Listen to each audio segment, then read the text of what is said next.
Zucker വേൾഡിലേക്ക് എല്ലാവർക്കും സുസ്വാഗതം. 2024 മാത്രമാണ് TV-ക്ക് ഔദ്യോഗികമായിട്ട് രൂപീകരിച്ചെങ്കിലും സിനിമകളിലൂടെയും സാമൂഹിക പ്രവർത്തനങ്ങളിലൂടെയും വിജയ് ദീർഘകാലമായിട്ട് രാഷ്ട്രീയ മാറ്റങ്ങളെക്കുറിച്ച് സംസാരിച്ചിട്ടുണ്ടായിരുന്നു. അതായത് അഴിമതി, മയക്കമരുന്ന്, മാഫിയ, അതുപോലെ തന്നെ സാമൂഹിക അസമത്വം എന്നിവയ്ക്കെതിരെയൊക്കെ അദ്ദേഹത്തിൻ്റെ ചിത്രങ്ങൾ ശബ്ദമുയർത്തിയിരുന്നു.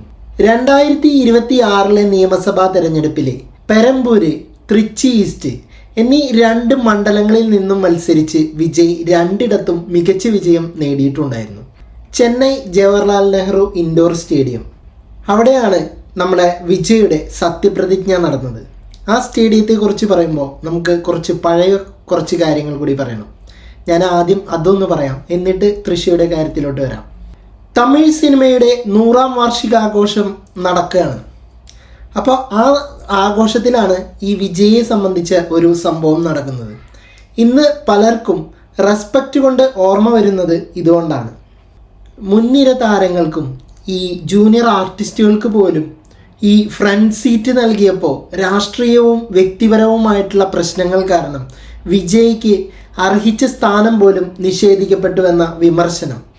അതായത് വിജയ്ക്ക് അന്ന് ലഭിച്ച സീറ്റ് കാണികളുടെ ഇടയിലായിരുന്നു. അന്നത് വലിയ രീതിയിൽ വിമർശനമായിട്ട് തന്നെ ഉയർന്നിരുന്നു. അവസാനം കാണികളുടെ ഇടയിൽ പിന്നിലിരിക്കണം എന്ന അവസ്ഥ വന്നപ്പോൾ ഒരു മടിയും കാണിക്കാതെ ഏറ്റവും ബാക്കിൽ പോയിട്ട് വിജയിരുന്നു. സ്റ്റാർ ഇമേജിനേക്കാൾ സെൽഫ് റെസ്പെക്റ്റ് നോക്കിയ മനുഷ്യൻ. പക്ഷേ അവിടെയാണ് ചിയാൻ വിക്രം എന്ന വ്യക്തിയുടെ ക്ലാസ് കാണുന്നത്. തനിക്ക് മുന്നിൽ ഒരുക്കിയിരുന്ന VIP സീറ്റ് വിക്രം വേണ്ടെന്ന് വെച്ചു. ഞാൻ എൻ്റെ സുഹൃത്തിനൊപ്പം ഇരിക്കും എന്ന് പറഞ്ഞ് വിജയുടെ കൂടെ ഏറ്റവും പിന്നിലേക്ക് പോയി വിജയോട് തൊട്ടടുത്ത് തന്നെ വിക്രം പോയിരുന്നു. സത്യപ്രതിജ്ഞ ചെയ്യുമ്പോൾ ഇതുപോലെയുള്ള സ്ഥലം വേണം സത്യപ്രതിജ്ഞ ചെയ്യാൻ. അതിനൊരു ഹോട്ട് ഉണ്ടാവുള്ളൂ. ചെന്നൈ ജവഹർലാൽ നെഹ്റു ഇൻഡോർ സ്റ്റേഡിയത്തിൽ നടന്ന ചടങ്ങിലായിരുന്നു വിജയുടെ സത്യപ്രതിജ്ഞ. തുടർന്ന് ചരിത്ര പ്രസിദ്ധമായിട്ടുള്ള ഫോർട്ട് സെന്റ് ജോർജ് കോംപ്ലക്സിലെ സെക്രട്ടേറിയറ്റിലെത്തി അദ്ദേഹം ഔദ്യോഗികമായിട്ട് ചുമതലയേറ്റു. തമിഴ്നാട് മുഖ്യമന്ത്രിയും തമിഴക വെട്രിക്കഴകം അധ്യക്ഷനുമായ വിജയ് തിരുച്ചിറാപ്പള്ളി ഈസ്റ്റ് നിയമസഭാ മണ്ഡലത്തിൽ നിന്നും രാജിവെച്ചു. സത്യപ്രതിജ്ഞയ്ക്ക് പിന്നാലെ അദ്ദേഹം തൻ്റെ രാജി സമർപ്പിച്ചു.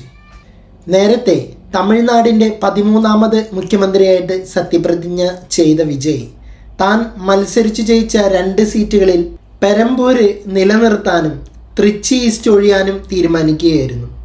ഇതോടെ ഈ മണ്ഡലത്തിലെ ഒരു ഉപതെരഞ്ഞെടുപ്പിന് വഴിയൊരുങ്ങുകയാണ്. തിരുച്ചിറാപ്പള്ളി ഈസ്റ്റ് മണ്ഡലത്തേക്കാൾ ഏകദേശം ഇരട്ടി ഭൂരിപക്ഷത്തിൽ വിജയിച്ചതിനാലും സെക്രട്ടേറിയറ്റിനോട് കൂടുതൽ അടുത്തതായതിനാലുമാണ് പെരമ്പൂർ മണ്ഡലം വിജയ് നിലനിർത്തിയത്. തിരുച്ചിറാപ്പള്ളി ഈസ്റ്റ് സീറ്റിൽ മത്സരിക്കാനായിട്ട് തൃഷ കൃഷ്ണനെ പ്രേരിപ്പിക്കാനുമുള്ള ശ്രമത്തിലാണ് വിജയും TV-ക്ക് നേതാക്കളും.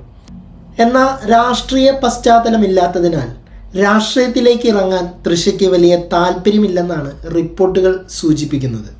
വിജയുടെ അടുത്ത സൗഹൃദവും വിജയാഘോഷ വേളകളിലും സത്യപ്രതിജ്ഞാ ചടങ്ങിലും താരം പങ്കെടുത്തതും തൃഷ TV-യുടെ സ്റ്റാർ സ്ഥാനാർത്ഥി ആയേക്കാം എന്ന ചർച്ചകൾക്ക് ആക്കം കൂട്ടിയിട്ടുണ്ട്.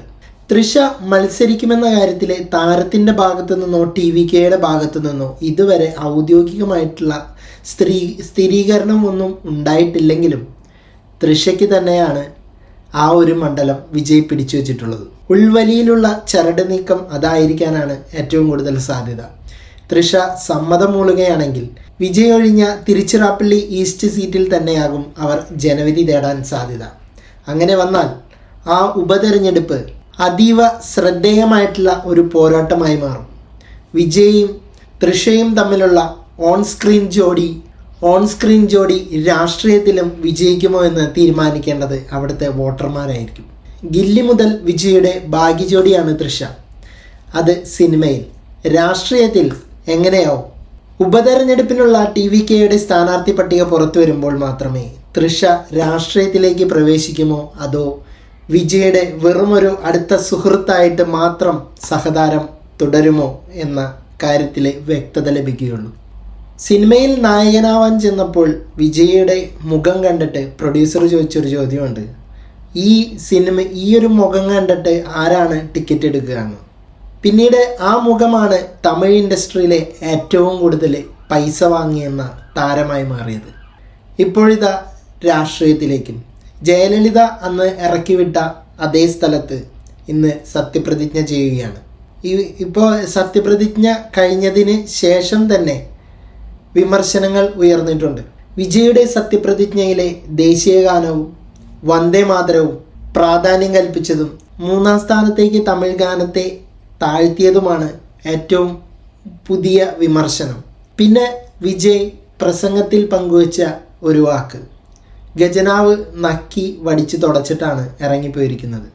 അതുപോലെ തന്നെ കടത്തിൻ്റെ കാര്യം പറഞ്ഞത് DMK സ്റ്റാലിനിട്ടുള്ള ആദ്യത്തെ കൊട്ടാണ്. സോ DMK സ്റ്റാലിൻ ഇതിന് ശക്തമായിട്ട് പ്രതികരിക്കും. ശക്തമായൊരു പ്രതിപക്ഷമാണ് സ്റ്റാലിൻ എന്ന് ഓൾറെഡി സ്റ്റാലിൻ പറഞ്ഞു കഴിഞ്ഞു. ഓക്കെ, നമുക്ക് വരും ദിവസങ്ങളിൽ കാത്തിരുന്ന് കാണാം വിജയുടെ സർക്കാർ എങ്ങനെ പോകുന്നു എന്നുള്ളത്. എന്തായാലും സത്യപ്രതിജ്ഞയിൽ ബാഹുബലി മോഡുണ്ടായിരുന്നു. സോ നിങ്ങളുടെ വിലയേറിയ അഭിപ്രായങ്ങൾ എന്താണെങ്കിലും താഴെ കമൻറ്റ് ബോക്സിൽ രേഖപ്പെടുത്തുക. പോയി വരാം അടുത്തൊരു വീഡിയോ ആയിട്ട്.